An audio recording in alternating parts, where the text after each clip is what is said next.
राधे राधे जी, सबको राधे राधे।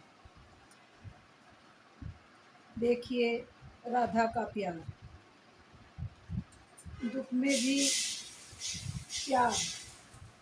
राधा एक बार सखियों के साथ कहीं घूमने गई, वहाँ सब सखियाँ बैठी हुई थी।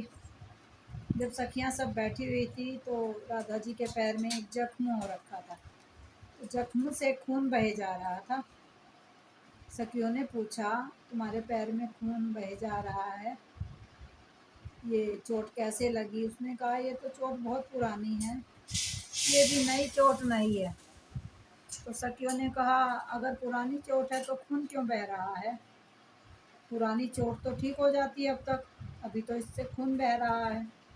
उसने कहा, एक बार मैं कृष्ण से बांसुरी छीन रही थी, बांसुरी छीनते छीनते उनके पैर का नाखून, कृष्ण के पैर का नाखून मेरे पैर में लग गया और ये तभी से मेरे पैर में जख्म बन गया। उसने कहा, ये तो कृष्ण भगवान को तो गए भी यहाँ से, कृष्ण को तो बहुत समय हो गया, बहुत साल बीत गए यहाँ से गए हुए, और आज भी इस जख्म से तो खून बह रहा है, तो ये कैसे हो रहा है?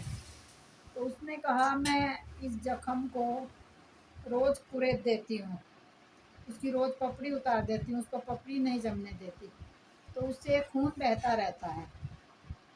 जब वो खून बहता रहता है तो कृष्ण भगवान, मैं रात को जब सोती हूँ तो वो आकर मेरे इस जख्म पर मलहम पट्टी करते हैं।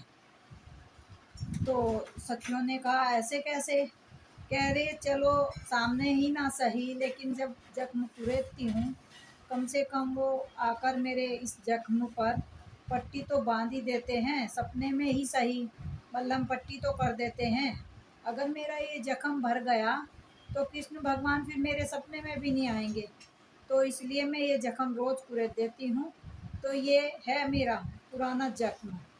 तो उस भगवान को, उस परमात्मा को, अपने प्रेम को राधा कैसे याद करती है, ये देखिए। सांसारिक प्रेम को तो हम याद करते हैं, उस परमात्मा के प्रेम को भी याद करें। ऐसे ही जैसे राधा कृष्ण के प्रेम को याद करती थी, जैसे उसे बुलाती थी।